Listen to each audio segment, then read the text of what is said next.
At theraces.com, Cheltenham Preview, sponsored by Ladbrokes.com. There's always a big head-to-head at the Cheltenham Festival between the English and the Irish have absolutely farmed the bumper race. Andrew Thornton's with me here in the studio. He's going to be picking the winner for you in a few moments' time. But first, let's get all the details with Matt Chapman. This should have been your best race, Harvey. The horses don't have to leave the ground. Of course, you have to get a ride in it. Lucky we got Thornton here. Let's check out the stats for the bumper. Now, Irish horses have won 12 of the last 15 renewals, so you need to be Irish. That's simple.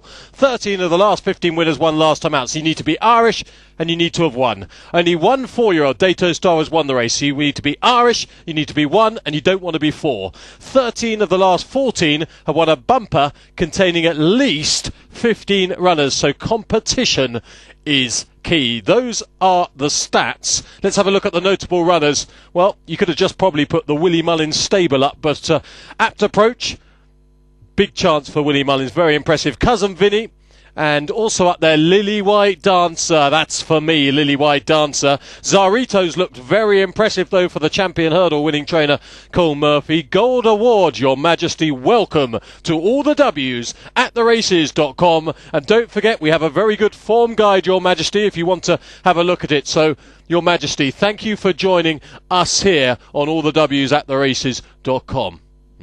Right, let's have a look at the form guide.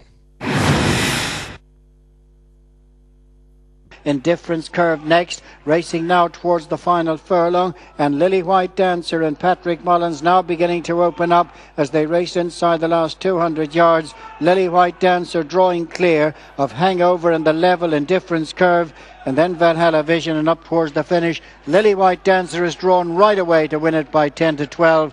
Lilywhitedancer clear-cut winner. Heading to the furlong pole, Corkskeagh Royal is clear of our Bob, Lord Over, Lucky Wish staying on the inside, but inside the final furlong, Corkskeagh Royal is clear, stretching clear under Nina Carby. He's going to win it in good style from Lord Over. Lucky Wish stays on the inside to be third, but Corkskeagh Royal has won it impressively.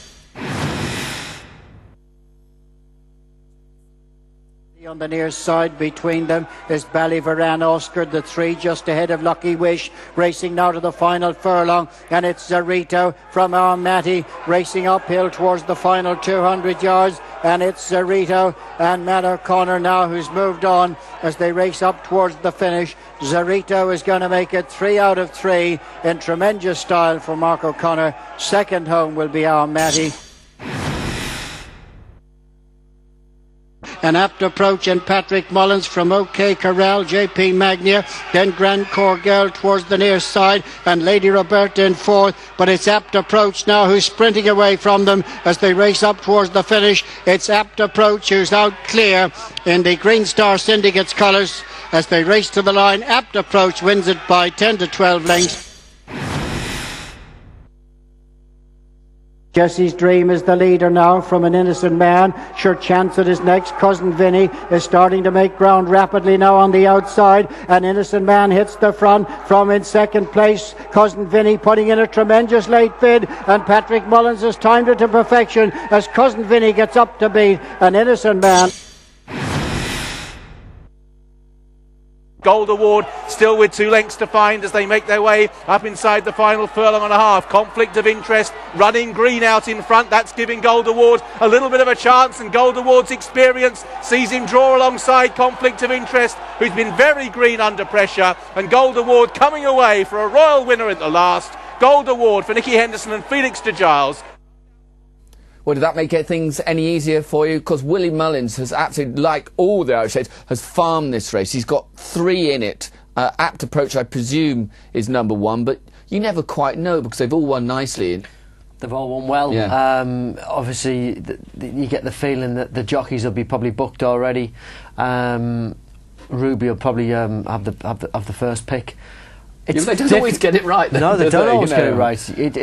A lot in this race. Obviously, there's going to be an awful lot of runners. You need luck in running, and the difference between winning and losing half a length here and half a length there, is huge, as in any race at Cheltenham, but more so in this race because they're young horses, and if you don't get a clear run round, it's very difficult to pick up that rhythm again and get them going. Andrew, why do the Irish do so well in the bumper races?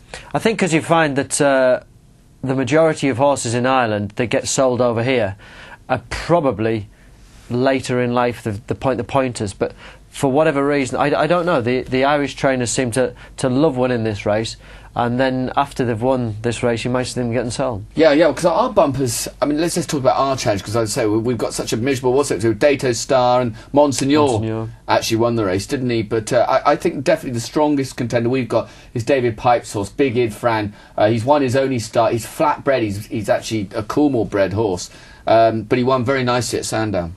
That's right. How do you equate to the form? It's very, very difficult.